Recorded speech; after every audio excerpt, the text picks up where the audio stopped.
সূরাতুল কাহাফ। কি নাম বললাম? সবাই কথা বলবেন। সূরার নাম কি?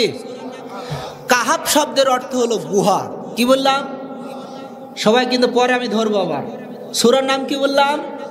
কাহাফ। অর্থ কি? এই সূরাটা হলো 18 নম্বর সূরা। কত নাম্বার? 18 নম্বর সূরা। নাজিল অনুযায়ী না, এটা সিরিয়াল অনুযায়ী সূরা।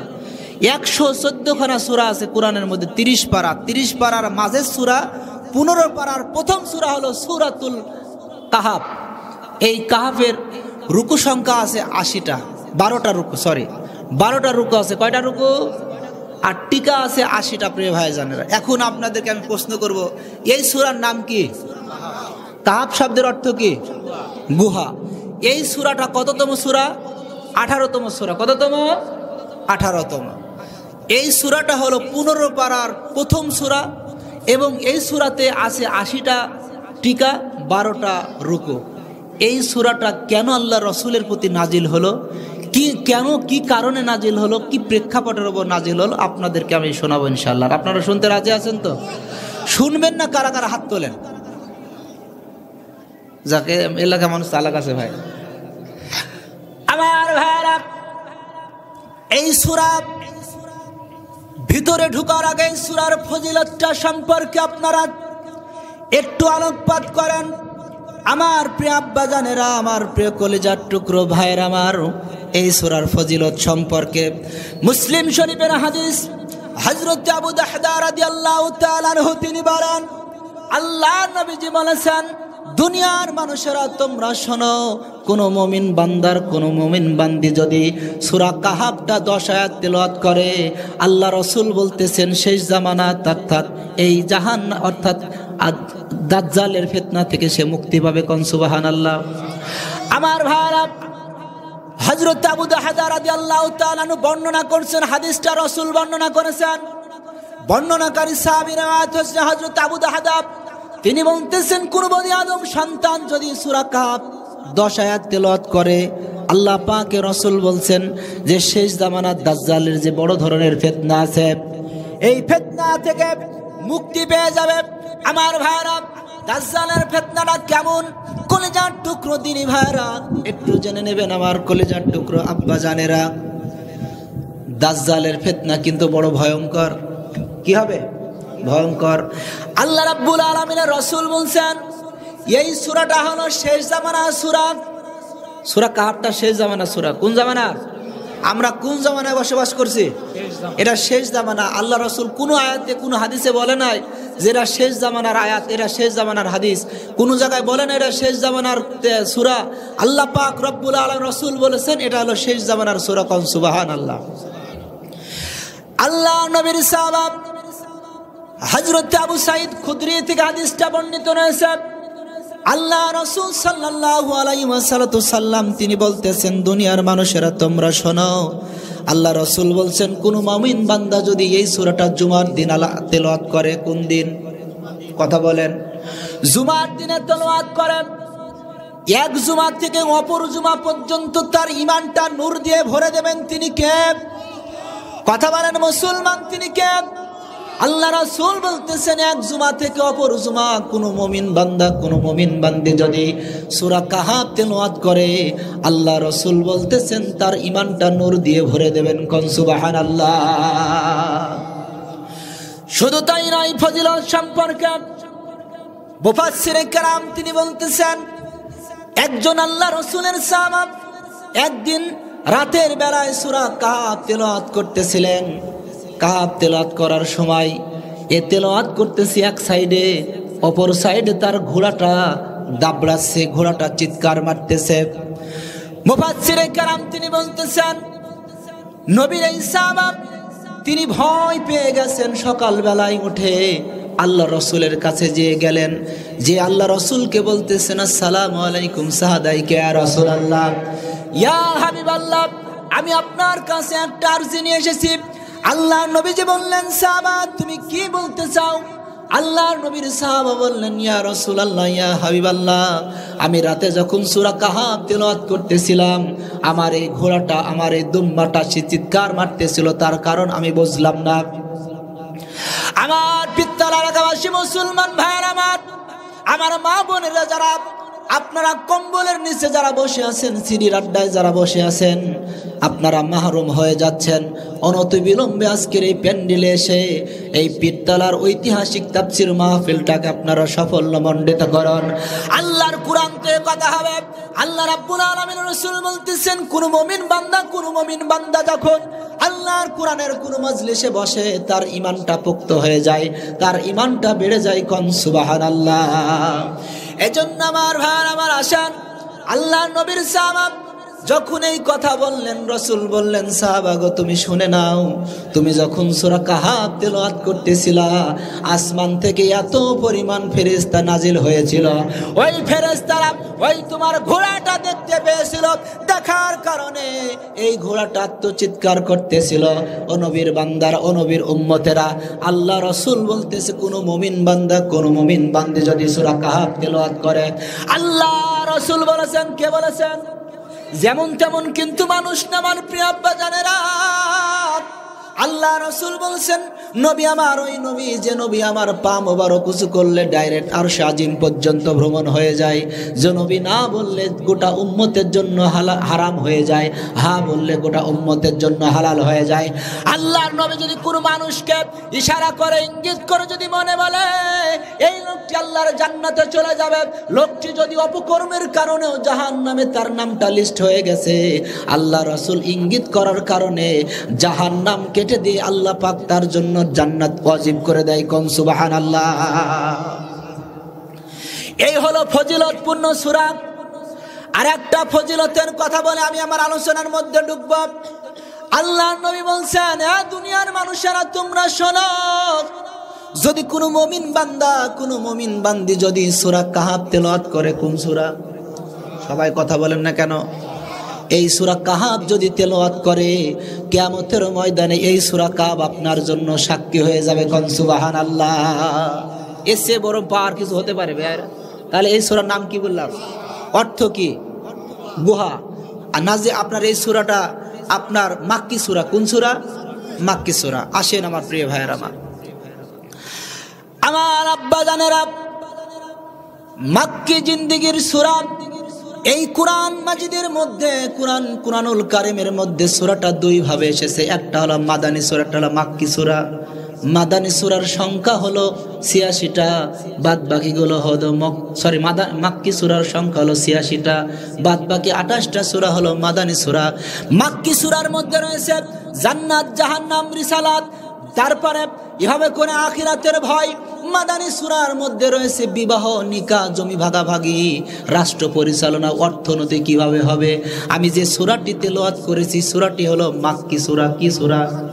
আজকে এই আলোচনা শিখে আপনার শিক্ষা গ্রহণ করে নিতে হবে আমার ভাইয়েরা।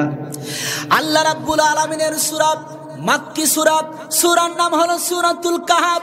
এই কাহাফ সূরা যে কি কারণে নাজিল হলো, আল্লাহর নবী আমার ৪০ বছর আগে এই সূরাটা নাজিল হয় নাই, ৪০ বছর পরে সূরাটি নাজিল হয়েছে। আর ৪০ বছর আগে নবীকে ওই মক্কার লোকেরা আল আমিন বলতো। কি বলতো? কথা বলেন সবাই। পিছনের লোকের কথা বলছে না কেন? কি বলতো? আল আমিন মানে হলো বিশ্বাসীগণ।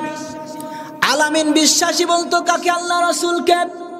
আস-সাদিক বলতো আল্লাহ রাসূলকে। আস-সাদিক শব্দের অর্থ হলো সত্যবাদী। আল্লাহ রাসূলকে সত্যবাদী বলতো, আল আমিন বলতো।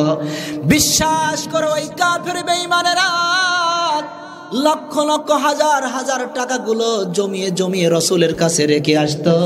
অথচ রাসূল যখন ৪০ বছর বয়স হয়ে গেল, আল্লাহ রাসূল যখন ৪০ বছর পদার্পণ করলেন, হেরা পর্বতের গুহায় আল্লাহর নবীর কাছে ওহী আসলেন। আল্লাহ রাসূল হযরতে খাদিজার কাছে গিয়ে বললেন, এ খাদিজা আমাকে বস্ত্রবিত করে দাও, আমার ভয় লাগে।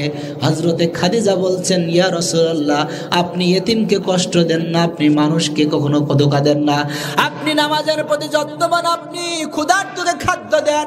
আল্লাহর নবী, আপনার ভয়ের কোনো কারণ নাই, কারণ আল্লাহ পাক আপনাকে দিয়ে একটা মিশন বাস্তবায়ন করাতে চায়।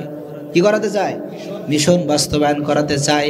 আল্লাহ রাসূলের মাদানী যুগে যাওয়ার আগে ১৩টি বছর ছিল আল্লাহ রাসূলের ৪টি ভাষণে বিভক্ত। কয়টা?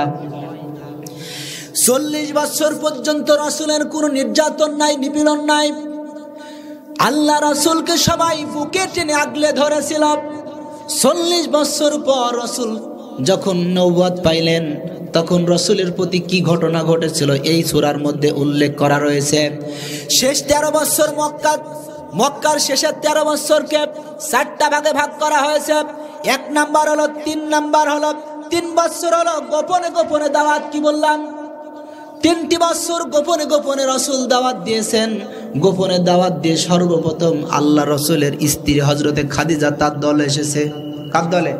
রাসূলের দলে। আল্লাহর নবীর স্ত্রী হযরতে খাদিজা কোনো কথা বলে না, এক বাক্যে কালেমা গ্রহণ করে নিয়েছে। 2 নাম্বার হযরতে সিদ্দিক আকবর, হযরতে আবু বকর। আল্লাহ রাসূল সাল্লাল্লাহু আলাইহি সাল্লাম যখন তার কাছে যখন কোরআনের দাওয়াত পেশ করেছে, সঙ্গে সঙ্গে সিদ্দিক আকবর ইসলাম কবুল করেছে। কোন সুবহানাল্লাহ। আমার ভাই আমার, শুধু তাই নয় ও পিঠতে লাগায় বাসি মুসলমান আমার আব্বা জানেরা, আল্লাহর নবী মুহাম্মদ রাসূলুল্লাহ সাল্লাল্লাহু আলাইহি ওয়াসাল্লাম 3 বছরে গোপনে গোপনে দাওয়াত দিয়েছে। আজ 5ই আগস্টের আগে আমরা গোপনে গোপনে মানুষের কাছে দাওয়াত দিয়েছি। সেই সময় জুম বৈঠকে আমরা প্রোগ্রাম করেছি ইসলামী আন্দোলনের জন্য, ইকামতে দ্বীনের জন্য। আমরা জেল হামলা মামলাকে ভয় করি নাই। আল্লাহর জমিন আল্লাহর কোরআনকে প্রতিষ্ঠা করার জন্য, এক শ্রেণীর মানুষেরা ইকামতে দ্বীনকে প্রতিষ্ঠা করার জন্য গোপনে গোপনে দাওয়াত দিয়েছে। কথা বলেন ঠিক কি না? পেছনে যারা কথা বলছেন না, তাহলে বেঠিক নাকি? তারা ঠিক বললেন না কেন? আল্লাহ রাসূলের মাক্কি জিন্দেগিটা মিলায় নেবেন, বর্তমান প্রেক্ষাপটের সাথে মিলে যাবে। আমার ভাইয়েরা, যদি জীবনের সাথে না মিলাতে পারেন, আলোচনা শুনে কোনো সার্থকতা লাভ হবে না।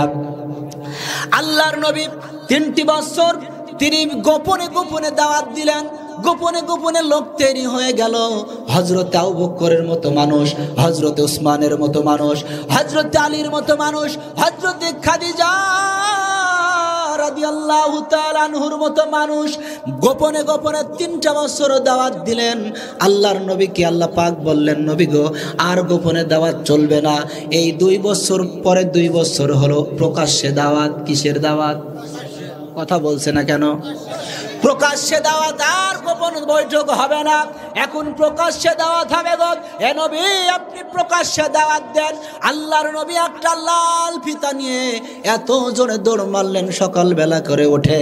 মক্কার মানুষেরা মনে মনে করছে আজকে মুহাম্মদ কি কথা বলবে। মক্কার মানুষেরা দৌড় দিল রাসূলের কাছে। আল্লাহর নবী আমার সাফা আর মারওয়া পাহাড়ের উপর উঠলেন। কোথায়? সাফা এবং মারওয়া পাহাড়ের উপরে উঠে বলছেন, আমার উম্মতেরা, এই আল্লাহর বান্দারা, তোমরা কি আমাকে বিশ্বাস করো? সবাই এক বাক্যে বললেন, তুমি জীবনে কোনোদিন মিথ্যা কথা বলো নাই, তুমি তো আলামিন, তুমি সত্য কথা বলতা, তোমাকে কেন বিশ্বাস করব না? তোমাকে নির্দ্বিধায় বিশ্বাস করব। আল্লাহর নবী বললেন, আমার উম্মতেরা, তোমরা কি এটা কি জানো, এই পাহাড়ের পাদদেশে তোমাদের সৈন্যদল অপেক্ষা করছে, তোমাদেরকে হত্যা করবে। আমি মুহাম্মদ বলে গেলাম, তোমরা কি বিশ্বাস করবা? জাতির লোকেরা বলেছিল, হুজুর আপনি মিথ্যা কথা বলবেন না জানি। ইয়া রাসূলুল্লাহ, ইয়া হাবিবাল্লাহ, আমি বিশ্বাস করে নিলাম পাহাড়ের পাদদেশে সৈন্যদল আছে, আমাদের আক্রমণ করবে।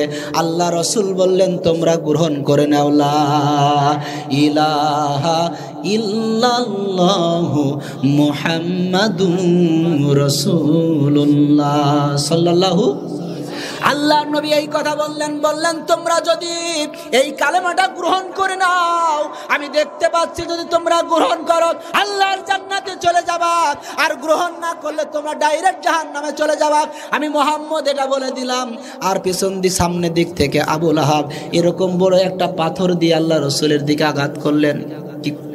কি করলেন? আঘাত করলেন। আল্লাহ পাক বেজার হয়ে গিয়ে একটা সূরা নাজিল করলেন, তাব্বাত ইয়াদা আবি লাহাবি ওয়া তাব মা আগনা আনহু মালুহু ওয়া মা কাসাব। আল্লাহ পাক বললেন, ধ্বংস হোক আবু লাহাব এবং সে নিজে, তার সম্পদ কোনো কাজে আসে নাই।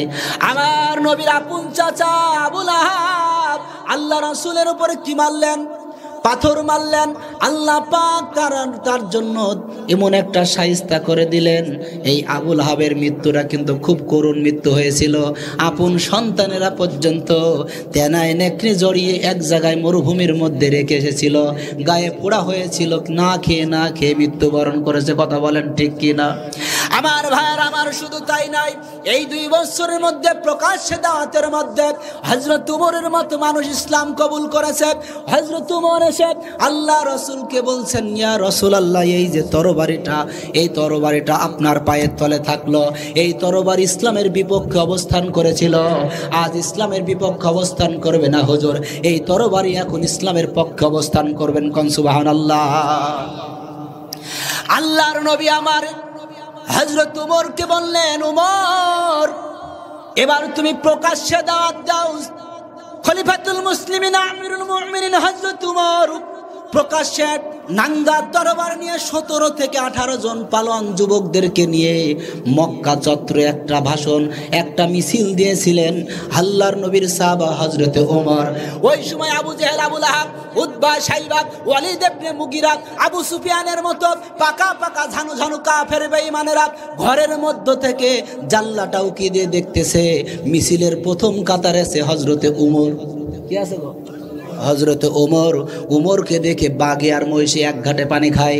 হযরত আবু সুফিয়ান, তখন তো হযরত হয় নাই, আবু সুফিয়ান বিশাল বড় তরবার নিয়ে বের হয়ে আসবে, দেখতেছে হযরত উমর সামনে দাঁড়িয়ে। আবু সুফিয়ান ঘরের মধ্যে আবার ঢুকলেন, স্ত্রী বলছেন, ভয় করো, উমরকে দেখে ভয় করো। আবু সুফিয়ান একটা কথা বলেছিল, ওরে ও আমার স্ত্রী, তুই জানিস না উমরের সামনে গেলে সে আস্ত তাজা থাকবে না, তার কল্লা কেটে দেবে। কি কেটে দেবে? আল্লাহর নবীর সাহাবা হযরত উমর যখন ঘোষণা দিলেন, এই মক্কার মানুষেরা, যদি আমার সামনে তোমরা আসো, স্ত্রীকে তোমরা বিধবা বানাতে না চাইলে আজকে তোমরা আসো, সন্তানকে তিন বানাতে না চাইলে তোমরা আমার সামনে আসো, যদি মায়ের কোল খালি করতে না চাও আমার সামনে আসো। বিশাল স্লোগান দিয়ে 17-18 জন মানুষ মক্কাতে দাপট দিল। এইটা হলো প্রকাশ্য দাওয়াত। কোন সুবহানাল্লাহ। তাহলে প্রথম 3 বছর গোপনে দাওয়াত, কিসের দাওয়াত? পিছনে মানুষ কথা বলছে না, মনে হয় নিষেধ করে দিয়েছে, বাড়িওয়ালা নিষেধ করে দিয়েছে বাপজানেরা। তাহলে হ্যাঁ তো কিছু করবেন, হয় না না হ্যাঁ বলবেন তো। প্রথমে 3 বছর গোপনে দাওয়াত। কয় বছর? তারপরের 2 বছর হলো প্রকাশ্যে দাওয়াত। কিসের দাওয়াত? এর পরের 5 বছর আল্লাহ রাসূলের উপরে লোমহর্ষক নির্যাতন শুরু হবে, কারণ প্রকাশ্য দাওয়াত দিয়েছে। কি দাওয়াত দিয়েছে? আল্লাহর নবীর সাহাবা, ওগো আমার প্রিয় কলিজার টুকরো দিনী ভাইরা, আমি আপনাদেরকে বলতে চাই, সহিহ বুখারীর হাদিস, যখন প্রকাশ্যে দাওয়াতের পর 5 বছর যখন ওপেনে দাওয়াত দিতে শুরু করলো, আল্লাহর নবীর একজন সাহাবা হযরতে উকবা বিন আবি উমাইরকে ওই কাফের বেঈমানেরা, আবু জেহেলের মতো মানুষ, আবু জেহেলের লক্ষ্ণস্কনরা গামছা পেঁচিয়ে আবু উমাইরকে তার গলার মধ্যে দিয়ে মক্কার অলিতে গলিতে তাকে ঘুরে নিয়ে বেড়ায়। ওই আবু উমাইর তিনি চিৎকার মেরে বলতেছিলেন, আল্লাহু আকবার। তিনি বারবার করে চিৎকার করছেন, আল্লাহু আকবার। আমি যেই মাথাটা আল্লাহর রাসূলের আল্লাহর কাছে নত হয়েছে, এই মাথা কোনো বেঈমানের কাছে নত হবে না। কথা বলেন ঠিক কিনা? যেই মাথা, যেই সেজদা আল্লাহর কাছে নত হয়, কোনো মুমিন বান্দার এই মাথাটা আর কোনো বেঈমানের কাছে নত হবে না। কারণ মাথাটা নত হয়েছে কার কাছে? আল্লাহর বান্দা বান্দিরা, আল্লাহর নবীর সাহাবা হযরতে করে যদি গোটা পিত্তলা ঘুরে নিয়ে বেড়াই, ওনারকে যারা ভালোবাসে তাদের রক্তক্ষরণ হবে কি হবে না? আল্লাহর নবীর সাহাবা উকবা বিন উমাইরকে যখন গোটা মক্কাতে ঘুরে নিয়ে বেড়াই, হযরতে খাব্বাবের মতো মানুষ, খুবাইবের মতো মানুষ, তাদের রক্তগুলো ক্ষরণ হচ্ছে কিন্তু বলতে পারে না। আমার প্রিয় আব্বা জানারা, গভীর কান দিতে হবে। আল্লাহর নবীর সাহাবা হযরতে খাব্বাব হাপুরের কাজ করতো। কিসের কাজ? কামারের কাজ করতো। হাইতিন টানতো। কামারের কাজ করতো, হাইতিন টানত। আবু জেহেল 16 থেকে 17 জন মানুষ নিয়ে, কাফের মুশরিকদেরকে নিয়ে হযরতে খাব্বাবকে ওই হাঁপুরের মধ্যে চিৎ করে বাইদি ফেলে দিল। আর রক্তগুলো আর চর্বিগুলো গলে গলে গলে গলে হযরতে খাব্বাবের রক্তগুলো গলে গলে আগুনগুলো নিভে গেল। আল্লাহর নবীর সাহাবা হযরতে খাব্বাব এই চাদর গায়ে দিয়ে আল্লাহ রাসূলকে খুঁজতেছিল। বুখারীর হাদিস, আল্লাহ রাসূলকে খুঁজতেছে, আলা তাদুলানা আলা তাস্তানসুরলানা ইয়া রাসূলুল্লাহ। আল্লাহ রাসূলকে খুঁজে খুঁজে মক্কার মধ্যে আল্লাহ রাসূল কাবা ঘরের মধ্যে বাম হাতটা নিচে রেখে তিনি আরাম ফরমাচ্ছেন। রাসূলকে যে বলছেন, আলা তাদুলানা আলা তাস্তানসুরলানা ইয়া রাসূলুল্লাহ, আপনি কি আমাদের জন্য দোয়া করবেন না? আমরা তো মার খেতে খেতে শেষ হয়ে গেলাম। আল্লাহ রাসূল তিনি সান্ত্বনার বাণী শোনাচ্ছে, খাব্বাব রে তুমি টেনশন করো না, তুমি হিন হারিয়ে ফেলো না। যারা ইতিপূর্বে যারা ইসলাম কবুল করেছে তাদের দেহ থেকে, তাদের হাড় থেকে আগুনের আঙ্গার দিয়ে, লোহার আঙ্গার দিয়ে হাড় আর মাংসটা আলাদা করে ফেলেছে। মায়া সুদ্দুহু জালিকান দিনিক, এত কষ্ট দেওয়ার পরে দিনের দায় থেকে এক চুল পরিমাণে দূরে সরে যায় নাই। কোন সুবহানাল্লাহ। ওরে খাব্বাব তুমি তাড়াহুড়ো করতেছ। ফায়ু খাজুর রাজুলু ফায়ুলাউ ফিল আদ সুম্মা ইউতাবিল মানশাব ফায়ুদ আলা রাশি ফাইজাল ইসমাইল মায়া সুদ্দু জালিকান দিনিক ওয়ালাকিন্না কুনতুম তাস্তাজিলুন। রাহুল বুখারী। আল্লাহ রাসূল হযরত খাব্বাবকে বলছেন, খাব্বাব রে তুমি শুনে নাও, আগে যারা ইসলাম কবুল করেছে সমকালের সমশক্তি রাষ্ট্র শক্তি তাকে ধরত, জমিনে গর্ত করত, বুক পর্যন্ত পুঁতে ফেলে তার মাথার উপরে করা টেনে 2 টুকরো করে ফেলে দিত। মায়া সুদ্দুহু জালিকান দিনিক, এত কষ্ট দেওয়ার পরে দিনের দায় থেকে এক চুল পরিমাণও দূরে সরানো যায় নাই। কোন সুবহানাল্লাহ।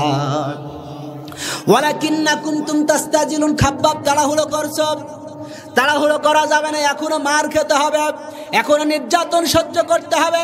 হামলা মামলা কবাডির পর এমন একটা সময় আসবে, সানা থেকে হাজরা মাউত পর্যন্ত সুন্দর রূপসীরা রূপের বর্ষা নিয়ে চলাফেরা করবে, আল্লাহর ভয় ছাড়া কোনো ভয় থাকবে না। কোন সুবহানাল্লাহ। সেই যুগ আসছিল কিনা? আল্লাহ রাসূল বলেছিলেন, খয়রুল কুরুনি, সর্বশ্রেষ্ঠ যুগ হলো কার যুগ? রাসূলের যুগ। সেই যুগ আসছিল না? একজন মানুষ তার মেয়ে কন্যা সন্তান হলে তাকে জীবন্ত পুঁতে ফেলতো। আল্লাহ রাসূল কাছে আয়াত নাযিল হলো, বিআইয়ি জামবিল কুতিলাত, কি অপরাধ নারী হয় কি তার পাপ ছিল? আল্লাহ রাসূল তাকে সম্মানের কাতারে দিয়েছেন। কোন সুবহানাল্লাহ। আমার ভাইরা শুধু তাই নয়, এই 5টি বছর মুসলমানদের উপর নির্যাতনের স্টিম রোলার চলেছে। এরপরে লাস্টে হলো আরো 3 বছর। কয় বছর? প্রথমে 3 বছর গোপনে দাওয়াত, তারপরে 2 বছর প্রকাশ্যে দাওয়াত, হলো 5 বছর। পরে 5 বছর হলো আপনার নির্যাতন, পরে 3 বছর হলো আবার হলো তায়েব গমন। কোথায়? তাহলে মোট 13 বছর। এই যে তায়েবের মুসলমানেরা নির্যাতন স্বীকার করল, আল্লাহ রাসূলকে তায়েফে চলে গেলেন। মক্কা থেকে তায়েফ হলো মাত্র 80 কিলোমিটার দূরে। ওই আবু জেহেলের কিছু শাগরিদ আছে, তায়েফে যাওয়ার পর তায়েফের যুবকেরা রাসূলকে রক্তাক্ত করেছিল। বুখারীর হাদিস সাক্ষী।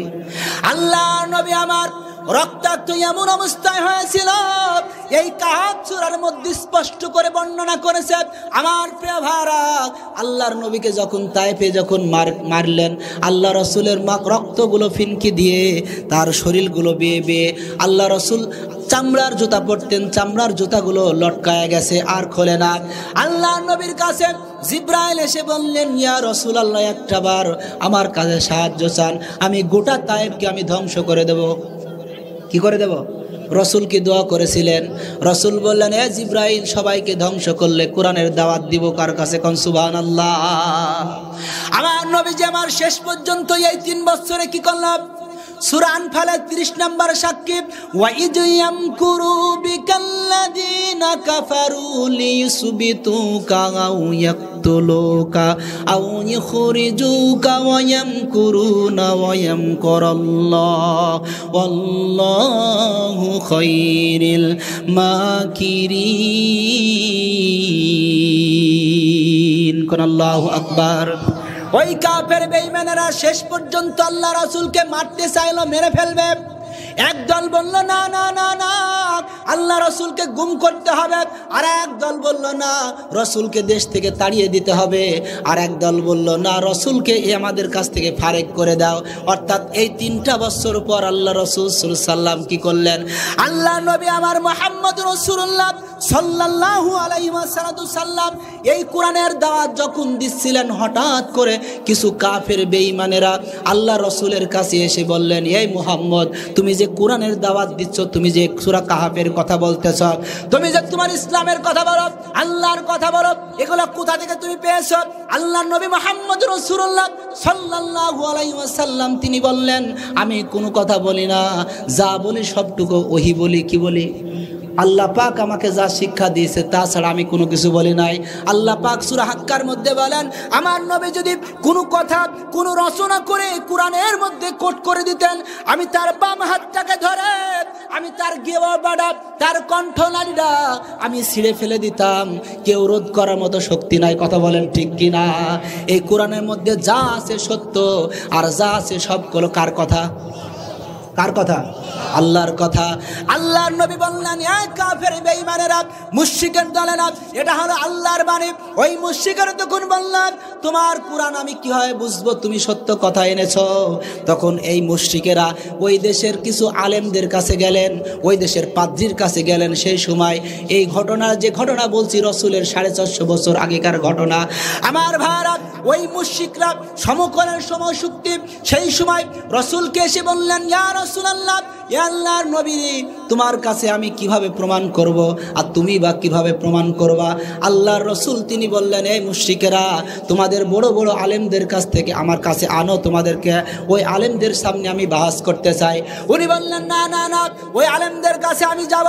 একজন দুইজন ব্যক্তি, নজর বিন হারেস, উকবা বিন আবি উমায়ের, এই দুইজন ব্যক্তি ওই তাদের আলেমদের কাছে যেয়ে বললেন, এ জাহাপানা, তোমাদের কাছে, আপনার কাছে আমরা এসেছি এমনি এমনি কিন্তু না।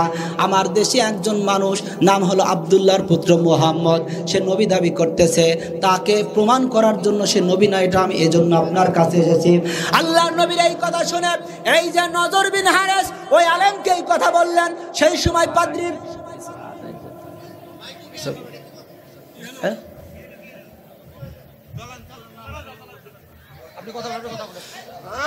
সবাই একটু জিকির করেন, লা ইলাহা ইল্লাল্লাহ, লা ইলাহা ইল্লাল্লাহ, লা ইলাহা, লা ইলাহা ইল্লাল্লাহু মুহাম্মাদুর রাসূলুল্লাহ সাল্লাল্লাহু।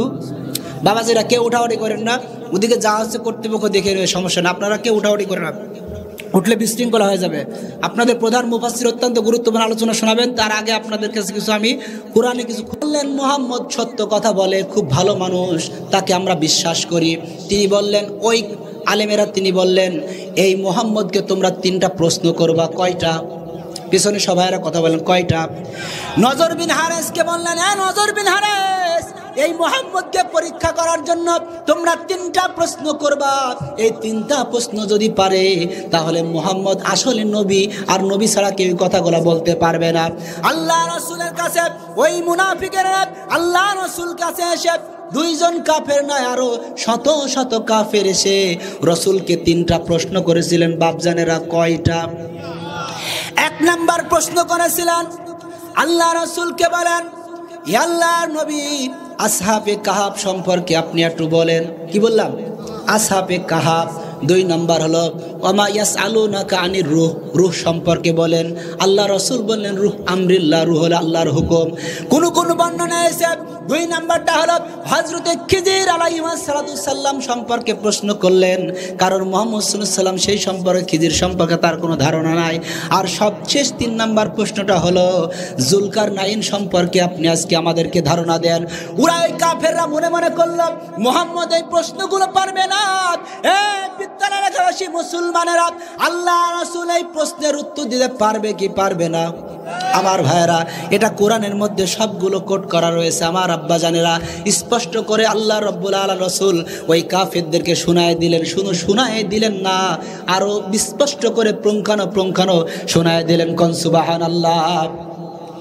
আল্লাহ নবী মুহাম্মদ রাসূলুল্লাহ সাল্লাল্লাহু আলাইহি ওয়াসাল্লাম বললেন, এই মুশরিকরা, এই কাফের বেঈমানেরা, রোম সাম্রাজ্যের এলাকায় একটা রাজ্য ছিল। ওই রাজ্যের প্রেসিডেন্ট ছিল দাকিয়ানুস। নাম কি বললাম?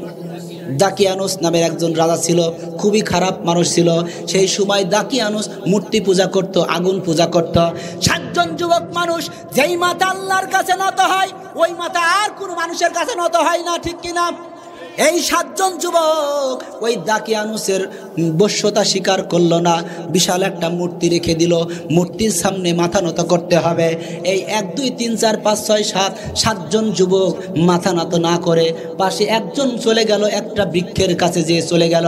আর একজন যুবক ওই পাশ থেকে উঠে ওই বৃক্ষের কাছে চলে গেল। আর একজন যুবক মাঝখান থেকে উঠে ওই বৃক্ষের কাছে চলে গেল। সম্রাট দাকিয়ানুস তিনি বললেন, এই যুবকেরা করে কি? আমাকে কেন বশ্যতা স্বীকার করে না? কি কারণে তারা করতেছে না? এই লোকটির এই 7 জন যুবক একে একে 7 জন এক জায়গায় চলে গেল। 7 জনাই বলাবলি করতেছে, ওগো তোমরা কেন বশ্যতা স্বীকার করলা না? তিনি 7 জনাই একমত হলেন। তিনি বললেন, এই মাথা আমরা যে আল্লাহর কাছে নত করি, এই মাথা কোনো মুমিন বান্দা আর কোনো শিরিক করবে না। কথা বলেন ঠিক কি না? কারণ শিরক হলো সবথেকে বড়তম গুনাহ। শিরকের গুনাহ আল্লাহ মাফ করেন না তওবা ছাড়া। কথা বলেন ঠিক কি না? আমাদের অনেক মা বোনের আছে, দেখবেন যে বাচ্চা হয় না, অন্য জায়গার মাটি এনে পেটে ঘষে অন্য জনের সন্তান চাই। কারণ সন্তান দেওয়ার মালিক তিনি কে? আল্লাহর কাছে না, সেই মানুষের কাছে চাই। যে গত বছর হিমায়তপুর খাকিশ্বর একটা মাহফিল ছিল ঢাকাতে। মাহফিল শেষ করে আমি গাড়িতে চড়তেছি, একজন মহিলা এসে বলছেন, হুজুর এই যে 500 খান টাকা দিলাম, আমার জন্য দোয়া করেন, আমার জন্য একটা বাচ্চা হয়। কি হয়? আমি আবার পকেট থেকে 1000 টাকার নোট দিয়ে দোয়া করলাম। বললাম যে আপনি আমার জন্য দোয়া করেন, আমার বউর জন্য বাচ্চা হয়। কারণ বাচ্চা দেওয়ার মালিক কে? আপনি এই 500 খান টাকা আল্লাহর ঘরে যাই দান করেন, কোন এতিম মানুষকে দিয়ে আল্লাহর কাছে দোয়া করেন। কারণ বাচ্চা দেওয়ার মালিক কোন পৃথিবীর কোন মানুষ না। কে? এজন্য প্রিয় ভাইরা আমার, কোনো শিরিক করা যাবে না, কোনো বেদাত কোনো কাজ করা যাবে না। আল্লাহর বান্দারা 7 জন ব্যক্তি বললেন, এই দাকিয়ানুসের কাছে বশ্যতা স্বীকার করব না। দাকিয়ানুস সঙ্গে সঙ্গে জেলখানার মধ্যে নিক্ষেপ করে দিলেন। জেলখানার মধ্যে যখন নিক্ষেপ করে দিলেন, জেলারের মধ্যে একজন মানুষ ছিল ভারত। ওরা বললেন, এই যুবকেরা, তোমাদেরকে ভালো কর্ম করতে দেখেছি, জীবনে কোনোদিন খারাপ কর্ম কোনো দেখি নাই, এবং তোমার জীবনে কোনোদিন মিথ্যা কথা তুমি বলো নাই। তুমি বলো তো এই কারণ কেন, কি করলা, কি কারণে তুমি বশ্যতা স্বীকার করলা না? ওই দাকিয়ানুসের ওই মন্ত্রী পরিষদের মধ্য থেকে একজনকে বলে দিলেন যে আমরা আল্লাহর প্রতি আমরা বশ্যতা স্বীকার করি, ঈসা আলাইহিস সালামের ধর্ম আমরা গ্রহণ করেছি, এই হিন্দু বৌদ্ধ ধর্ম আর অগ্নি পূজা আমরা আর কেউ করতে চাই না। এই কথা শুনে ওনাদেরকে বললেন, যাও তোমাদেরকে ছেড়ে দিলাম, জীবনে ভালো কর্ম করতে পারি নাই, একটা ভালো কাজ তোমাদেরকে কাছে থেকে করতে চাই, তোমাদেরকে ছেড়ে দিলাম, তোমরা চলে যাও। ওই 7 জন যুবক তখন তারা কি করলো? জেলখানা থেকে চলতে শুরু করলো, পালাতে শুরু করলো। পালাতে পালাতে পালাতে এক জায়গায় গুহার মধ্যে আশ্রয় নিয়ে নিল। কোথায়? গুহার মধ্যে আশ্রয় নিয়ে নিল। আমার ভাইয়ার আমার, এই সূরাটা আল্লাহ রাসূলের সাহাবীদের সামনে বর্ণনা করছে। কারণ হলো মক্কাতে যেই সময় কাফের বেঈমানদের ঈমান হরণ করে ফেলছে, কাফের বেঈমানেরা মুসলমানদের ঈমান হরণ করতেছিল, ঈমানকে মজবুত করার জন্য আল্লাহ রাসূল তাদেরকে এই কথাগুলো শোনাচ্ছেন। এই কথাগুলো শোনাচ্ছেন মূলত আল্লাহ পাক। কি শোনাচ্ছে? আল্লাহ পাক শোনাচ্ছে। আল্লাহর বান্দারা এই 7 জন যুবক দৌড়াতে দৌড়াতে একটা গুহার মধ্যে আশ্রয় গ্রহণ করল। গুহার মধ্যে যখন আশ্রয় নিয়ে নিল, আল্লাহ পাক রব্বুল আলামিন তাদেরকে রহমতের চাদরে আবদ্ধ করে দিলেন। ওই গুহার মুখটা ছিল উত্তর দিকে। গুহার মধ্যে যখন তার অবস্থান করতেছিলেন, 1 2 3 4 5 6 7 জন বালক, একজন কুত্তাব, 7 জন বালক তিনিরা বলাবলি করতেছে, সারা রাত আমাদের দৌড়ানোর কারণে আমরা হাঁপিয়ে গেছি, আসো গুহার মধ্যে একটু বিশ্রাম নিই। কি নেই? একটু বিশ্রাম নেই। একজন বলল, তোমরা ঘুমাও, আমি পাহারা দিই। সবাই বললেন, না, তোমরা অল্প অল্প করে ঘুমায় নেই। এই যে ঘুমাতে শুরু করলো, আল্লাহ পাক রব্বুল আলামিন তাদের প্রতি রহম করলেন। সূর্যটা ওই দিকে না দিয়ে আল্লাহ পাক সাইড দিক দিয়ে সূর্যটা ঘোরায় দিতেন। কোন সুবহানাল্লাহ। আমার ভাইরা, শুধু তাই নয় গো মুসলমান, এই 7 জন যুবক ঘুমায়েছিল। আমি সংক্ষেপে বলতে চাই, এই 7 জন যুবক যখন ঘুমায়েছিল, ঘুমাতে ঘুমাতে কতকাল ঘুমালো? কোরআনের মধ্যে স্পষ্ট করে বলা হয়েছে 309 বছর তারা ঘুমিয়েছিল। কোন সুবহানাল্লাহ, জোরে বলা যাবে না সুবহানাল্লাহ? লিল্লাহে তাকবীর। প্রিয় ভাইরা আমার, 309 বছর কি কম? আল্লাহ পাক তাদেরকে আবার জাগালেন। আল্লাহর সৃষ্টি, আল্লাহর যে সব কিছু পারেন, এই লীলা খেলা দেখানোর জন্য এই 7 জন যুবককে আবার তাজা করলেন, তাদেরকে আবার প্রাণ ফিরিয়ে দিলেন। দিয়ে তিনারা কি করলেন? বাজারে তিনি ওই যে খবুজ রুটি কিনতে গেলেন। 7 জনের মধ্যে একজন রুটি কিনতে গেলেন। আপনাদেরকে বলেন তো, আজ থেকে 30 বছর আগে যে 5 নয়া 10 নয়া পয়সা ছিল, এই টাকাগুলো দিয়ে যদি আপনারা যদি বাজারে যায়, যদি কোনো জিনিস কেনেন, আর এই 5 নয়া 10 নয়া যদি ওদের টাকা দেন, ওই দোকানদার কি নেবে? বলে বিয়াদব, এই টাকা আজ থেকে 20 বছর আগে আউট, আর তুই এখন টাকা আনছি, মানে এ টাকা কি হবে? এ টাকা চলবে না। তিনি বলছেন 20 বছর আগে আউট। বলে হ্যাঁ। তার মানে সেই সময় সেই ঈসাই ধর্মের অনুসারী অনুযায়ী বাইবেল কিতাবের মধ্যে উল্লেখ করা আছে, কোরআনের আমার টিকার মধ্যে উল্লেখ করা আছে, তাফিমুল কোরআনের মধ্যে উল্লেখ করা আছে, ফি জিলালিল কোরআনের মধ্যে উল্লেখ করা আছে 309 বছর পর এই বালক যখন বাজারে, যখন আপনার দেড়হাম দিয়ে যখন বাজারে খুবুস রুটি কিনতে যায়, ওই সময় রুটির ব্যবসায়ী তিনি বললেন এটা একটা গুপ্তধন। কি ধন? গুপ্তধন। 300 বছর আগেকার টাকা কি হয়ে গেছে? গুপ্তধন হয়ে গেছে, রূপায় পরিণত হয়েছে। আমার সংক্ষেপে বলে, আল্লাহর নবী যখন এই কথাটা শোনায় দিলেন, ওই মুশরিকের দলেরা কাফেররা বলে দিল, হ্যাঁ সত্য কথা বলেছে, সাদ্দাক্তা ইয়া রাসূলুল্লাহ, আল্লাহর নবীজি সত্য কথা বলেছে। 2 নাম্বার প্রশ্ন ওই কাফের বেঈমানেরা মুশরিকের দলেরা করেছিল। আল্লাহর নবীকে বললেন, ইয়া নবী, তোমাকে 2 নাম্বার প্রশ্ন করতে চাই। নবী আপনি বলেন তো জুলকারনাইন সম্পর্কে, আপনি বলেন তো খিজির আলাইহিস সালাম সম্পর্কে আপনার কোনো ধারণা আছে নাকি? আল্লাহর নবী মুহাম্মদ রাসূলুল্লাহ কোনো কথা জানতেন না। আল্লাহ পাক ওহী নাজিল করে দিলেন। একটা বুখারীর হাদিসের মধ্যে আসছেন, আল্লাহ রাসূল যখন মিরাজ থেকে যখন এই দুনিয়াতে আসলেন, আল্লাহ রাসূলের মিরাজ থেকে দুনিয়াতে আসার পর সর্বপ্রথম ইসলাম কবুল করেছিল কেডা? হযরত আবু বকর। তিনি সত্যায়ন করেছিলেন, এজন্য আবু বকর সিদ্দিক বলা হয়। কি বলা হয়? তো আবু জেহেল বলছে, মুহাম্মদ সাল্লাল্লাহু আলাইহি সাল্লাম যখন এই কথাগুলো বলে, তখন আবু জেহেল বলছে এর মাথাটা মনে নষ্ট হয়ে গেছে। কি হয়ে গেছে? তখন আবু জেহেল বলতেছে, মুহাম্মদ তুমি তো জান্নাত আর জাহান্নাম ঘুরে দেখে আসলা, তোমাকে একটা প্রশ্ন করি, জান্নাত আর জাহান্নামের দরজা কোটা বলো তো? আচ্ছা বলেন তো, আল্লাহ রাসূল যখন মিরাজে যায়, জান্নাত জাহান্নামের দরজা গুনতে গেছে? হ্যাঁ, দরজা গুনতে গেছে। কিন্তু আল্লাহ রাসূলকে হারাবেন না, তিনি কে? আল্লাহ রাব্বুল আলামিন রাসূলকে বললেন, রাসূল টেনশন করার দরকার নাই, জিবরাইল গোটা জান্নাতটা আল্লাহ রাসূলের চোখের সামনে ধরো, আল্লাহ রাসূল দেখে গুনে গুনে গুনে গুনে ওই বেঈমানের প্রশ্নের উত্তর দিয়ে দেবে। কোন সুবহানাল্লাহ। আমার ভাইরা, শুধু তাই নয়, খিজির আলাইহিস সালাম সম্পর্কে আপনাদের একটু ধারণা দিই, কারণ এই ধারণা আল্লাহ রাসূলও জানতেন না। কারণ রাসূলের জন্মের প্রায় 500 বছর আগেকার ঘটনা। কত বছর আগেকার ঘটনা? 500 বছর আগে ঘটনা। আমরা 100 বছর আগের কথাই তো আমরা জানি না। জানি? আমাদের বাপসা জানালে কেন আমরা জানতে পাই।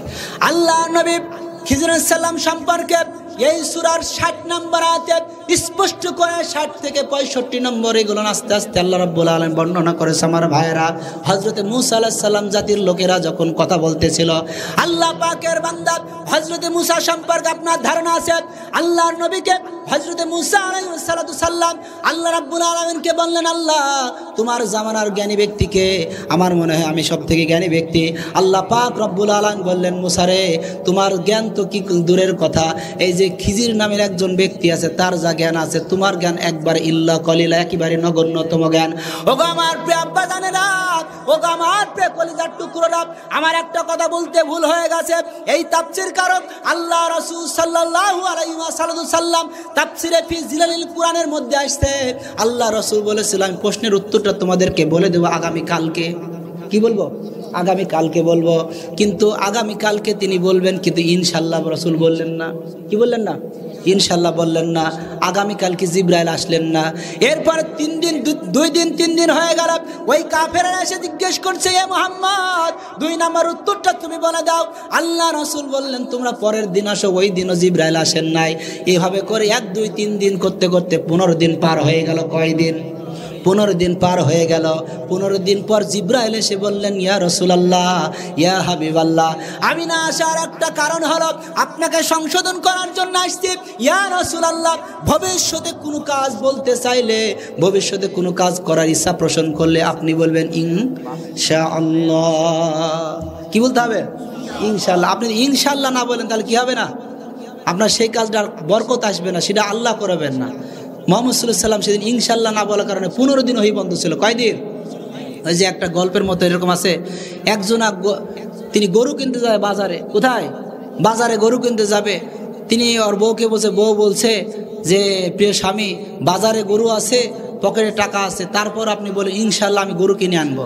তিনি স্বামী বলতেছে, এই মিয়া কোথাকার, বাজারে আছে গরু, পকেটে আছে টাকা, এখানে ইনশাআল্লাহ কি করবে তোর? তে বলছে ঠিক আছে যাও। স্বামী গরু কিনতে চলে গেছে। গরু বাজারে ঘুরতে ঘুরতে ঘুরতে ঘুরতে পকেট মার আছে না, পকেট মার করছে, গাছ থেকে টুক করে কাইছে দিয়ে আপনার পকেটটা কাটে নিয়েছে। গরু কিনা সব শেষ হয়ে গেছে।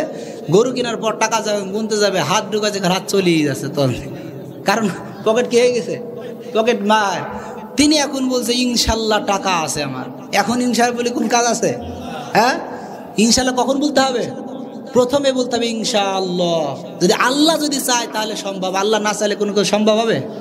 এখন আপনি চাইলেন যে আজকে তাফসির মাহফিল দেবেন, প্রধান বক্তা ওয়াজ করবে, অ্যাক্সিডেন্ট করতে পারে কি পারে না? এই জন্য সব কাজের শুরুতে কি বলতে হবে? ইনশাআল্লাহ। হজরতে মুহাম্মদ সাল্লাল্লাহু আলাইহি ওয়াসাল্লাম তিনি ইনশাআল্লাহ না বলার কারণে পরপর 15 দিন হয়ে আসছেন না। কয়দিন? আমার ভাই আমার, আল্লাহর নবী মুসা আলাইহিস সালাম যেমন তেমন নবী না, কিন্তু বিশাল কঠিন নবী। এই তুতলা নবী, বিশাল কঠিন নবী। কি কেন বিশাল বললাম? আমার প্রিয় আব্বাজানেরা, আল্লাহর নবী মুসা আলাইহিস সালাম আল্লাহর সাথে কথা বলেছেন সরাসরি, এজন্য মুসাকে কালিমুল্লাহ বলা হয়। কি বলা হয়? মুসা কালিমুল্লাহ, আল্লাহ রাব্বুল আলামিনের পয়গম্বর হযরতে মুসা আলাইহিস সালাম আল্লাহকে বলছেন, আল্লাহ গো, ওই খিজিরকে আমি দেখতে চাই, ওই খিজিরের কাছে আমি জ্ঞান অর্জন করতে চাই। আল্লাহ বললেন, হে মুসা, ওই খিজিরকে যাওয়ার রাস্তা হলো 1200 মাইলের রাস্তা। তোমার যে বয়স হলো 120 বছর, 1200 মাইল যাওয়ার আগে তুমি কি হয়ে যাবা? মরে যাবা। যাওয়ার আগে তুমি কি পথের মধ্যেই ইন্তেকাল করবা? আল্লাহর নবী হযরতে মুসা আলাইহিস সালাম বললেন, না না না আল্লাহ, আমি ওই খিজিরের কাছে যাইতে চাই। আল্লাহ পাক তার রাস্তাটা সহজ করে দেবেন। এরপর আল্লাহ রাব্বুল আলামিন এর রাসূল হযরতে মুসা আলাইহিস সালাম একজন সঙ্গের সাথে নিলেন, ইউশা ইবনে নূন। কি নাম বললাম? ইউশা ইবনে নূন সঙ্গের একজন সাথে নিলেন। বিশাল একটা মাছ, কয়েকখানা মাছ ভেজে নিয়ে পুটলার মধ্যে করে নিয়ে তিনি পথ চলতেছেন। চলতে চলতে বিশাল বড় দরিয়া সাগরের পাশ দিয়ে চলতেছে, হেঁটে হেঁটে যাচ্ছে। যেতে যেতে যেতে যেতে ক্লান্ত হয়ে পড়লেন। মুসা আলাইহিস সালাম বিশ্রাম নিতে শুরু করলেন। ইউশা ইবনে নূন লক্ষ্য করে তাকিয়ে দেখলেন তার কাছে যে মাছটা ছিল, ওই মাছটা আস্তে করে, যে তাজা ভাজা মাছটা, এই তাজা ভাজা মাছটা সুড়ঙ্গ করে ওই সাগরের মধ্যে দিয়ে চলে যায়। কোন সুবহানাল্লাহ। এ খেলা কার? পিছনে কথা বলেন, এই খেলা কার? আপনি ভাজা মাছ যখন খাইতে যাবেন আর মাছ যদি চলে যায়, খাইতে পারবেন? আর ভাজা মাছ সুড়ঙ্গ রাস্তা দিয়ে বেরিয়ে চলে যায়, এ খেলা কার? আল্লাহর নবী হযরতে মুসা আলাইহিস সালাম ঘুম ভেঙে গেল। এরপরে পথ চলতে শুরু করল। ইউশা ইবনে নূনের এই কথা বলতে ভুলে গেলেন, ভুলায় দিলেন তিনি কে? হযরতে মুসা আলাইহিস সালাম পথ চলতে চলতে চলতে ক্ষুধা এসে গেল। হযরতে মুসা আলাইহিস সালাম বললেন, এ খিজির, আমার তোমার কাছে যে রান্না করা যে ওই যে মাছ আছে, মাছগুলো দাও, খুবই ক্ষুধার্ত। ওই সময় হঠাৎ করে ইউশা ইবনে নূন বলছে, নবী পয়গম্বর মুসা, ও যেখানে বিশ্রাম নিয়েছিলা, ওই বিশ্রাম যেখানে নিয়েছিলা সেইখান থেকে সুড়ঙ্গ রাস্তা দিয়ে ওই মাছটা পানির দুনিয়ার মধ্যে চলে গেছে। কোন সুবহানাল্লাহ। আল্লাহ নবী পয়গম্বর হযরতে মুসা আলাইহিস সালাম বললেন, ইউশা ইবনে নূন, আমি ওই রাস্তায় তো খুঁজতেছিলাম। তার গলা চেপে ধরে মারার উপক্রম করলেন, কারণ হযরতে মুসা খুব রাগীল মানুষ ছিল। তার আপন ভাই হারুনকে পর্যন্ত ছাড়েন নাই। তার বাবরি চুল ছিল, চুলগুলো ধরে তাকে ঝাঁকুনি দিয়ে একটা চড় মেরেছিল। হযরতে মুসা আলাইহিস সালাম খুব রাগীল মানুষ ছিল। আমার ভাই আমার কলিজার টুকরো ভাই আমার, হযরতে মুসা আলাইহিস সালাম পথ চলতে শুরু করলেন। পাউঠা দেখতে দেখতে যেই পাউঠা যেখানে বসেছিলেন, ওই পাউঠার রাস্তা দিয়ে লক্ষ্য করে তাকিয়ে দেখলেন ওই পানি দরিয়ার মধ্যে সুড়ঙ্গ করে যেমনি দিয়ে ওই মাছটা চলে গেছে সেমনি দিয়ে রাস্তা হয়ে গেছে। কোন সুবহানাল্লাহ, কোরআনের কথা। আল্লাহর বান্দা হযরতে মুসা আলাইহিস সালাম পথ চলতে শুরু করলেন, লক্ষ্য করে তাকে দেখলেন একজন মানুষ বসে আছে, যে সালাম দিলেন আসসালামু আলাইকুম, সালাম দেওয়ার পর তিনি উত্তর দিলেন, তিনি বললেন তুমি কে গো? হযরতে মুসা আলাইহিস সালাম বলেন আমি মুসা। এই লোকটি তখন হযরতে খিজির আলাইহিস সালাম বললেন কোন মুসা? হযরতে মুসা আলাইহিস সালাম বললেন জামানার পয়গম্বর হযরতে মুসা কালিমুল্লাহ। আমি কোন সুবহানাল্লাহ। আল্লাহ নবী মুসা আলাইহিস সালাম বললেন আমি আপনার শরণাপন্ন হয়েছি। হযরতে খিজির বললেন কি কারণে তুমি এসেছো? তিনি বললেন আপনার কাছ থেকে আমি ইলম অর্জন করতে চাই। কি করতে চাই? জ্ঞান অর্জন করতে চাই। কারণ প্রত্যেক মুসলমানের উপর জ্ঞান অর্জন করা কি ফরজ। আমাদের যে জ্ঞান দিছে আল্লাহ একেবারেই কলিলা নগণ্যতম জ্ঞান, আর এই নগণ্যতম জ্ঞানে আমরা এইখান থেকে জাহাজের নাট্টাইট দিই। কোন সুবহানাল্লাহ। আল্লাহ বলছে একেবারে নগণ্যতম জ্ঞান। এই নগণ্যতম জ্ঞানে আবার বিমান চালায়, পাইলট দেখেন না বিমান চালায়, এত জ্ঞান তার সমৃদ্ধ দিয়েছেন। আল্লাহ বলছে একেবারে কলিলা তোমাকে জ্ঞান দিয়েছে। হযরতে মুসা আলাইহিস সালাম তিনি বললেন আপনার শরণাপন্ন হতে এসেছি, তার কারণ হলো আমি আপনার কাছ থেকে জ্ঞান নিতে চাই। হযরতে খিজির আলাইহিস সালাম বললেন তুমি আমার সাথে থাকতে ধৈর্য ধারণ করতে পারবা না? কি পারবা না? তুমি ধৈর্য ধারণ করতে পারবা না? হযরতে মুসা আলাইহিস সালাম বলছেন আমার ধৈর্য আছে। আমার কি আছে? আমার ধৈর্য আছে, আমি পারবো। আল্লাহর বান্দা হযরতে খিজির বললেন না না না তুমি পারবা না। মুসা বলেন আমি পারবো। আল্লাহর বান্দা খিজির বললেন ঠিক আছে। পথ চলতে শুরু করলো। খিজির সামনাসামনি হাঁটে, মুসা আলাইহিস সালাম পেছনের দিকে হাঁটে। এবারে দেখছে বিশাল বড় দরিয়ার সামনে একটা নৌকা, কি বললাম নৌকা দেখে ওই নৌকা চড়ে ওই রাস্তা পার হবে। হযরতে খিজির ওই নৌকার মধ্যে উঠলেন, হযরতে মুসা উঠলেন, ইউসা ইবনে নুন উঠলেন। উঠার পর নৌকা থেকে পার হয়ে যখন চলে যাবেন, ওই বালকটি তখন নৌকার মাঝি বলছেন যে হুজুর আমার জন্য একটু দোয়া করে দেন। কি করে দেন? দোয়া করে দেন। খিজিরের কাছে চাইলো দোয়া। আর হযরতে খিজির আলাইহিস সালাম তার হাতে একটা লাঠি ছিল, লাঠি দিয়ে নৌকাটাকে ফুটো করে দিল। কি করে দিল? ফুটো করে দিল। মুসা আলাইহিস সালাম বলছে চাইলো দোয়া, তুমি কি করলা? কি করলা তুমি? হে খিজির তুমি করলা কি? ওই ব্যক্তি চাইলো দোয়া আর তুমি তার নৌকাটা করে দিলা ফুটো, এ কি দোয়া হইলো নাকি? আল্লাহর বান্দা হযরতে খিজির বললেন আমি বলি নাই, আমার সাথে তুমি থাকতে পারবে না, কারণ তোমার ধৈর্য যদি কিলো কুলাবে না। এবার মুসা আলাইহিস সালাম বললেন আমি আর প্রশ্ন করব না, এবার আপনি চলেন। এবার আস্তে আস্তে চলতেছেন, যাইতে যাইতে দেখতেছেন একটা ছোট্ট বালক সে টাওরাতে টাওরাতে আসতেছে। এরপরে হযরতে খিজিরের কাছে আসলেন। হযরতে খিজির আলাইহিস সালাম দেখার সঙ্গে সঙ্গে তার তরবারি দিয়ে তার দেহ থেকে তার ধরটা আলাদা করে দিলেন। এখানে সুবহানাল্লাহ বলবেন, আল্লাহু আকবার বলবেন? আপনি বলেন আল্লাহু আকবার বলেন। আমার ভাই আমার মুসা আলাইহিস সালাম বলেন আবার কি হত্যাকারী? চাইলো তার কাছে দোয়া আর লোকটাকে তার দেহ থেকে তার ধরটা আলাদা করে দিল। লোকটাতে হত্যাকারী। আল্লাহর বান্দা হযরতে খিজির বললেন তোমাকে বললাম না তুমি আমার সাথে ধৈর্য ধারণ করতে পারবা না। এবার মুসা কালিমুল্লাহ বললেন এ খিজির এবার যদি আমি প্রশ্ন করি তাহলে তুমি আমাকে তাড়ায় দিও, তোমার পথ আর আমার পথ থেকে ফারাক হয়ে যাবে। আল্লাহর নবী হযরতে মুসা আলাইহিস সালাম এই কথা শুনে খিজির বললেন ঠিক আছে, আর একটা বার যদি প্রশ্ন করো তোমার রাস্তা আমার রাস্তা আলাদা হয়ে যাবে। এরপরে পথ চলতেছিল, চলতে চলতে চলতে এক পর্যায়ে হযরতে খিজির লক্ষ্য করে তাকিয়ে দেখলেন একটা দেওয়াল পড়ে রয়েছে। কি দেওয়াল পড়ে রয়েছে? ওই দেওয়ালটা হযরতে মুসা ইউসা ইবনে নুন হযরতে খিজির আলাইহিস সালাম ওই দেওয়ালটা তুলে দিলেন। কি করলেন? যখন দেওয়ালটা তুলে দিলেন, দেওয়াল তুলে দেওয়ার পর হযরতে মুসাকে নিয়ে হযরতে খিজির চলে আসতেছেন। হঠাৎ করে মুসা আলাইহিস সালাম বললেন হে খিজির আমাদের তো পেটে ক্ষুধা আছে, এই দেওয়ালটা যে তুলে দিলা পারিশ্রমিক হিসেবে মজুরি চাইলে তো একটা ক্ষুধা নিবারণ হইতো। কি হতো? ক্ষুধা নিবারণ হয়তো। হযরতে খিজির বললেন আজ থেকে তোমার আমার রাস্তা ফারেক হয়ে গেল। কে গেল? ফারেক হয়ে গেল। আমার বান্দারা, আমার কলিজার টুকরা আব্বা জানেরা, হযরতে খিজির বলতেছেন মুসা রে এই তিনটা প্রশ্নের উত্তর তোমাকে আমি অল্প সময়ের মধ্যে দিয়ে দেই। ওগো বিত্তাল এলাকাবাসী মুসলমান, আমার একটা ইস্যু আছে আপনাদের কাছে সংক্ষেপে বলি। আল্লাহর বান্দা হযরতে খিজির বললেন এ মুসা ওই লোকটা ওই বালকটা দোয়া চাইল আর তার জাহাজটা তার নৌকাটা ফুটো করে দিলাম। তার কারণ হলো এই যে পাশে দেখলাম জলদস্যু, ওই যে দেখবেন যে সাগরের মধ্যে যারা চুরি করে ডাকাতি করে তাদের জলদস্যু বলা হয়, তার পাশে ছিল জলদস্যু। দলদস্যুরা ভালো ভালো নৌকাগুলো তাদেরকে ছিনিয়ে নিচ্ছে, আর ফুটা নৌকাগুলো, ছিদ্র নৌকাগুলো নিচ্ছিল না। এই জন্য আমি আগে জানতে পেয়েছি, কারণ খিজির আলাইহিস সালাম কোনো কথা বলতেন না, যা বলতেন সব আল্লাহ যা বলা তো যা করো তো তাই করতেন। কোন সুবহানাল্লাহ। তাহলে এরা খিজির করে না, বরং কে করেছেন? আল্লাহ করেছেন। হযরত খিজির আলাইহিস সালাম বলছেন, হ্যাঁ মুসা, আমি এই জাহাজটা ফুটো করে দেওয়ার কারণে, ছিদ্র করে দেওয়ার কারণে বালকটার উপকার হলো না ক্ষতি হলো, বা তুমি বিবেচনা করো। 2 নাম্বারটা হলো, ওই যে একটা বালক আসছিল তাকে হত্যা করে দিলাম, তার কারণ হলো এই বালকটা বাড়িতে যে তার পিতা মাতাকে হত্যা করত, কারণ তার পিতা মাতা ছিল একজন আবেদ বান্দা, ভালো মানুষ। আল্লাহ পাক বলল হত্যা করতে, তা আমি তাকে হত্যা করে দিলাম।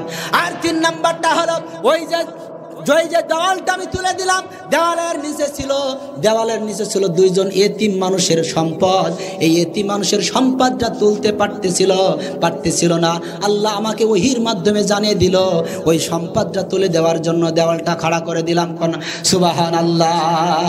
ওই কাফেরদের কাছে যখন আল্লাহর নবী যখন এই কাফের সূরার 2 নাম্বার উত্তরটা দিয়ে দিলেন, সঙ্গে সঙ্গে তারা বললেন, সাদ্দাকতা ইয়া রাসূলুল্লাহ, আপনি সত্য কথা বলেছেন। এই কথাগুলো ইনজিল শরীফের মধ্যে উল্লেখ রয়েছে। কোন সুবহানাল্লাহ। সর্বশেষ 3 নাম্বার প্রশ্ন করেছিল জুলকারনাইন সম্পর্কে। 1-2 মিনিটে বলে যায়, জুলকারনাইন হলো তিনি একজন সম্রাট বাদশাহ, যাকে গোটা দুনিয়া রাজত্ব দিয়েছিল। জুলকারনাইন যখন এই পৃথিবী ভ্রমণ করেছিল, রাস্তা পার হচ্ছিল, বিশাল বড় এক গুহা দেখতে পেল। গুহার মধ্যে কিছু মানুষ দেখতে পেল, যেই মানুষগুলো দুনিয়াতে আসলে গোটা দুনিয়ার মানুষকে সে খেয়ে টুকরো টুকরো করে ফেলে দেবে, এমন এক জাতি দেখতে পেল। এবার হযরত জুলকারনাইন এসে তার কওমের লোকদেরকে বলল, আমার কওমের লোকেরা, আমি এমন একটা জায়গা দেখে আসলাম, ওই জায়গা থেকে ওই প্রাণীগুলো যদি বের হয়ে আসে, তোমাদের বসবাস করতে পারবা না। ওই এলাকার লোকেরা সম্মতি দিয়ে মত প্রকাশ করে বললেন, জুলকারনাইন, তোমাকে আমি বলি, ওই গুহাটার মুখটা তুমি মেরে দাও। আল্লাহ পাক ওহী নাজিল করে দিয়ে বললেন, জুলকারনাইন, ওই গুহাটার মুখটা তুমি মেরে দাও। আমার ভাইরা, ওই গুহার মধ্যে মূলত আছে ইয়াজুজ আল মাজুজ। কি আছে? ইয়াজুজ আল মাজুজ। বুখারী, আপনারা কিতাবুল ফিতানের মধ্যে পড়লে পাবেন, একজন ইয়াজুজ আল মাজুজ 1000 সন্তান জন্ম না দেওয়া পর্যন্ত মৃত্যুবরণ করে না। কত হাজার? একজন স্বামী স্ত্রী তার মিলনের মধ্যে দিয়ে 1000 সন্তান না দেওয়া পর্যন্ত একজন ইয়াজুজ আল মাজুজের মৃত্যু হবে না। এদের সংখ্যা এত বেশি আর এত ক্ষুধার্ত হবে, কিতাবুল ফিতানের মধ্যে এসে একটা দল ইয়াজুজ আল মাজুজ যখন বের হয়ে যাবে, যখন ছুটে যাবে, বিশাল বড় নাফ নদী দরিয়া, ওই দরিয়ার মধ্যে যখন তারা দরিয়ার পানি যখন চুষুক মারবে, এই এক চুষুকের কারণে গোটা দরিয়ার পানিগুলো তাদের মুখের মধ্যে ঢুকে পড়বে। কোন আল্লাহু আকবার। আমার ভাইরা আসেন, শেষের দিকে আমার প্রিয় ভাইরা, আল্লাহর নবী মুহাম্মদ রাসূলুল্লাহ সাল্লাল্লাহু আলাইহি ওয়াসাল্লাম ইয়াজুজ আল মাজুজের কথা বলে দিলেন। এভাবে 3টা প্রশ্নের উত্তর দিয়ে দিলেন।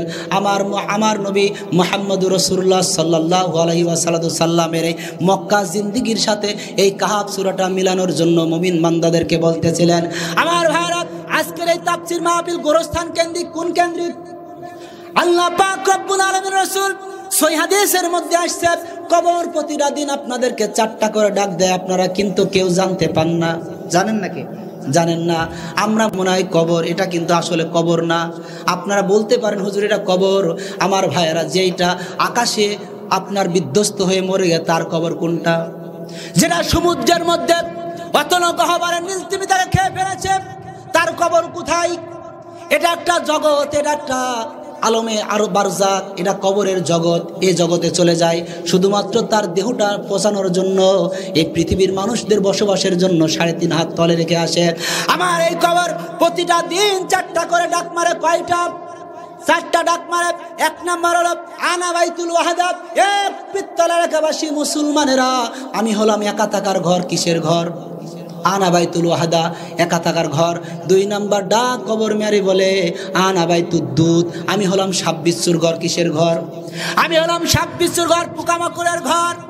এখানে সাপ আছে, বিশ্ব আছে, পোকামাকড় পাখুর আছে। এক একটা সাপের এক একটা সাপ আস্তে করে কামড় দিবে, কামড়ের কারণে গোটা দেহটা, তার দেহটা যন্ত্রণার কারণে ছটফট ছটফট করতে থাকবে। এজন্য সাপ বিচ্ছুর ঘর হলো কবরের ঘর। 3 নাম্বার হলো আল্লাহ রাসূল বলতেছেন, 3 নাম্বার কবর ডাক মারে বলে আনা বাইতুল গুরবা, আমি হলাম জাল্লা দরজাবিহীন ঘর। কিসের ঘর? জাল্লা নাই, দরজা নাই। এই দুনিয়াতে থাকলে এই যে শীতের সময় আপনি ঘুমাতে যাবেন, জাল্লা যদি না মারেন তাহলে বাতাস ঢুকবে, আপনার শীত লাগবে, জাল্লাটা মেরে দেবেন। আমার জনম দুঃখিনী মা, কার জনম দুঃখিনী মা? ওই গোরস্থানের মধ্যে মাটির মধ্যে ঘুমায় আছে আমার আব্বা জানেরা। কর্তৃপক্ষ বারবার বলতেছেন আমাকে, প্রিয় ভাইয়ের আমার, কিছু কালেকশনের আমাদেরকে করতে হবে। আল্লাহর বান্দারা, এই যে কবরটা বড় ভয়ঙ্কর। আল্লাহ রাসূল বলতেছে প্রথম মঞ্জিল হলো কবর। কবর যে ব্যক্তি পার পেয়ে যাবে, প্রত্যেকটা হিসাব